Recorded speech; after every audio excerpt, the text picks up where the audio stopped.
I do something different for every single role that I play. It's part of the preparation. So the beauty of my life is that I've been working for over 35 years and it's still different.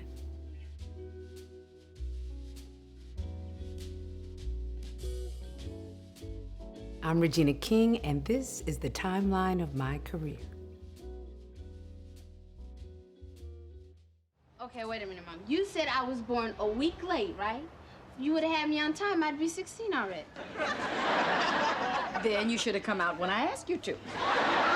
I actually did the play 227. It was a play before it was a TV series, and Marla Gibbs sold it to NBC to make it into a series. 9 auditions later, I finally got the part. Marla Gibbs is the original boss. Before it was a thing to be the actor, the producer, the creator of something, Marla Gibbs was doing it in the 80s. I had the opportunity to soak in so much information, so much boss ladiness at a young age that I know for sure that knowledge, that education has carried with me all the way until my adult career.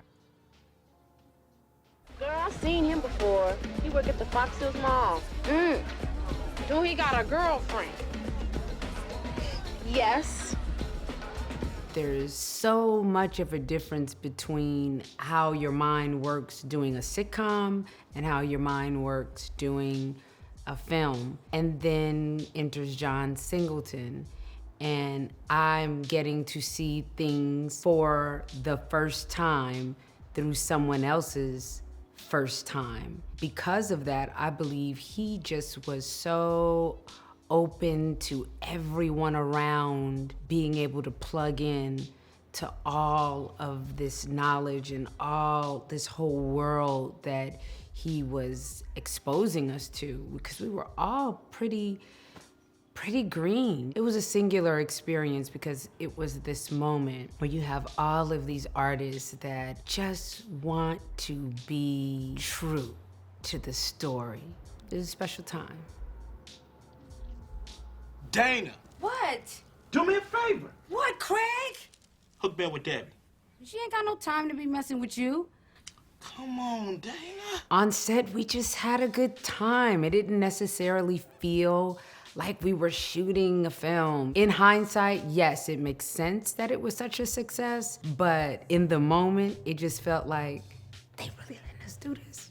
Okay, let's do it. Don't nobody go in the bathroom for about 35, 45 minutes.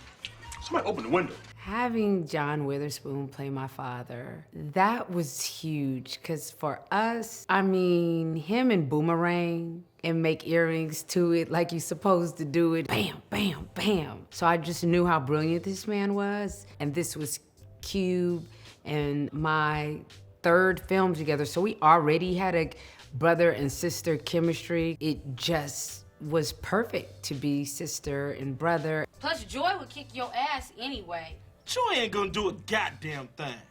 Craig, get out my room! Shut up. So I don't know that I went into it feeling like this is gonna be huge, this is gonna be cult classic, but it did feel special. Well, hi there, Winston. How do you do? As you can see, I'm even more beautiful and brilliant than whatever her name is. Get your butt out of that car! Okay. I think the thing that was just most exciting for me was that I was gonna get the opportunity to work with Angela Bassett and actually work with her. I think some people look at that as, oh, you guys have done 2 films together. I think if you talk to Angela and I, we don't look at it that way, because Boyz in the Hood, we were in different scenes. We didn't even see each other passing at work. So this was, for us in a lot of regard, our first film together. I love the fact that Kevin Sullivan really embraced the rehearsal process, because the 3 of us were sisters. He wanted to see how we may have reacted in different stages in our life together. It was a really great process, because I think what I've taken along with me is the importance of backstory. building a backstory to your character. It may not be in the dialogue, but it should show up in the performance. It should make the character that you're watching feel like a full character. I really got a chance to exercise that working with Kevin Sullivan. Excuse me, everyone, I have a brief announcement to make. Jesus was black, Ronald Reagan was the devil, and the government is lying about 9/11. Thank you for your time, and good night. I promise you, to this day, I could have a Will Smith 50 kill deal, $500 million blockbuster, and people are still gonna come up to me to talk about Huey and Riley. I went in to audition for Riley, I got the part, and so they were still trying to cast Huey, and it was like almost a year process, and we still hadn't cast Huey, and I would read with different actors for Huey, and I would hear the directions that they would give, and so I just told my agent, I was like, you know, I can audition for Huey, you know, well, what do you think? Chuck was like, absolutely. And they asked me, could I do both the roles at the same time? And I was like, you mean like go back and forth? And they were like, yeah, and I was like, sure, give me a beat. What the hell is wrong with you, Huey? If your brother wants to play with Ed and Rummy, that's his business. Ed and Rummy are international criminals. There he go, hating again. Boy, stop hating. When you're on a cartoon, the thing that you always run into is being dated. The thing that's so great about South Park is the way they do that cartoon. They can turn it around so quickly, so the commentary is always current. And we were always so concerned with Boondocks if we were going to be able, our social commentary was going to be able to remain current, because the style of that animation is not a quick turnaround. And we were able to remain current, and we were able to be a little dangerous. And there were times I would get the script and I would be like, whew, okay. Well, I'm just doing my job, so it's not my fault. When messages are coming through with humor, it's kind of like, you know, a spoonful of sugar helps the medicine go down. She's endangering the child. What if she's clean? What if I give her back the baby and it winds up dead in a week? You do your job, let me do mine. Yes, she screwed up, but she's asking for another chance. Give it to her. Lydia was so special. Special for so many reasons. One, because I was a mother and I made the decision to go back to TV. And so that I would not be taking roles that would take me out of the city. I wanted to be there, and I wanted my son to be in regular school. I didn't want him to be homeschooled. So here I am on a show that takes place in my city, the city that I'm born and bred in, Southland, LA. Oh my God, West Side? And it was such a powerful experience to be in the presence of the cast that I look at them as my brothers to this day. And then having teachers like Christopher Chulak and John Wells that truly embraced me wanting to be a director. That was really powerful to have that support at a time when I was nervous about saying that I wanted to be a director out loud. Not only did they hear it, but they also said, oh yeah, you absolutely can do it, and they did everything in their power to co-sign it. And I know you pay for the lies you tell. You sent a man to jail when you ain't never even seen before. Just 22 years old, young, and he wants to marry my daughter.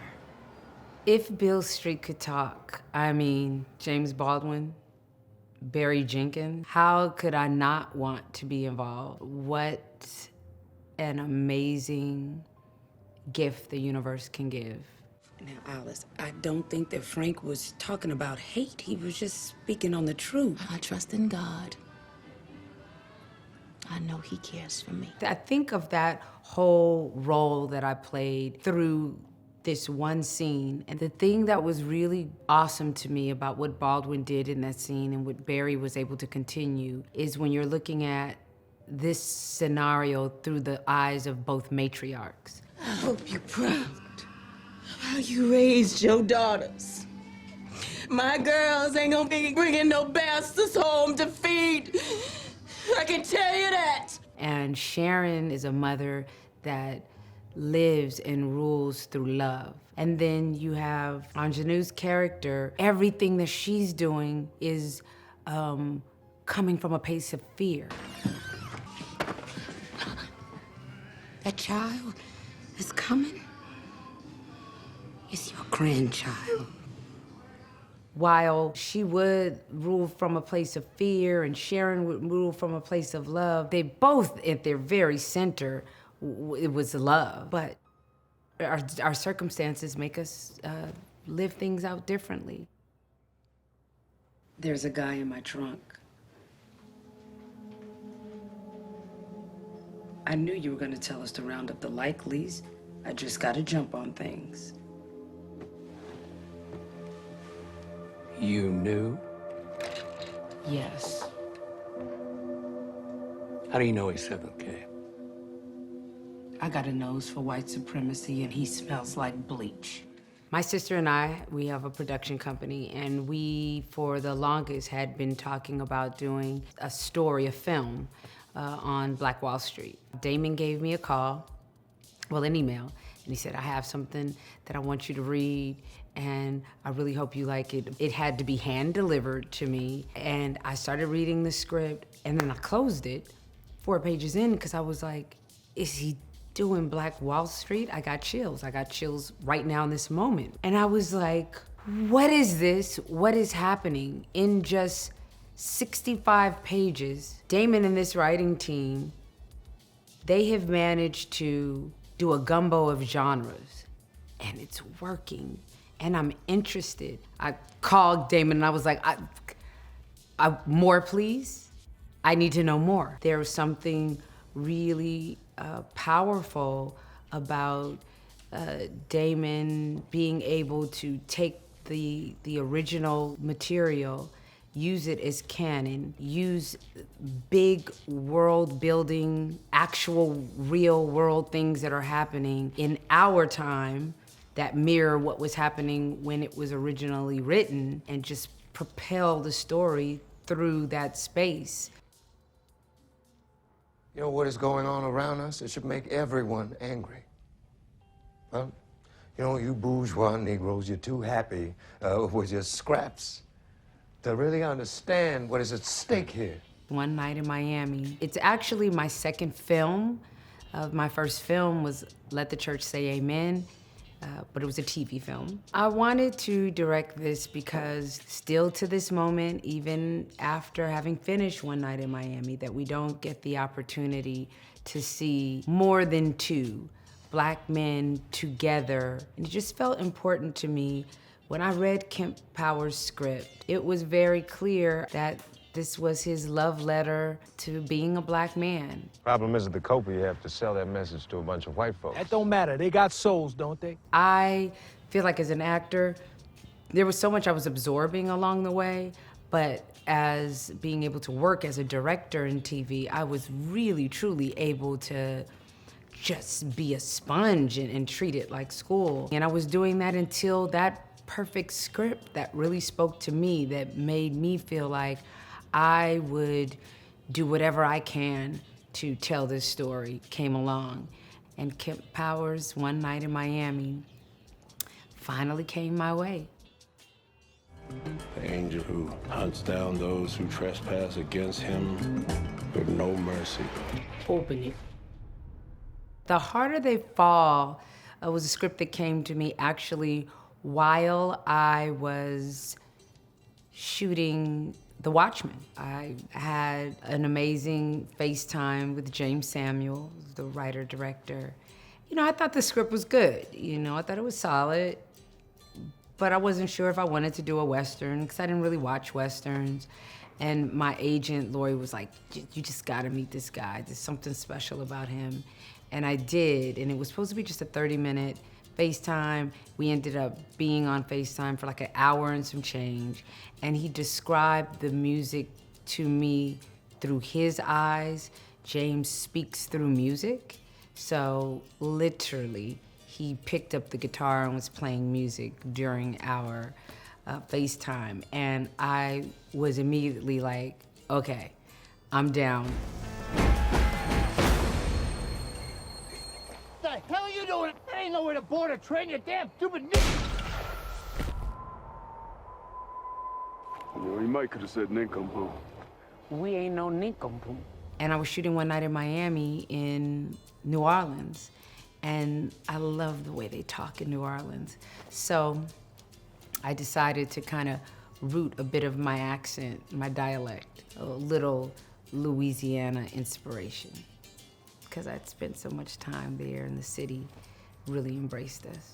The times we're absorbing the most information is when we don't think that we're learning. But when you don't feel like you're in a classroom setting, when you don't feel like you're doing something because you're being told that this is something that you have to learn, I think you're more of a sponge.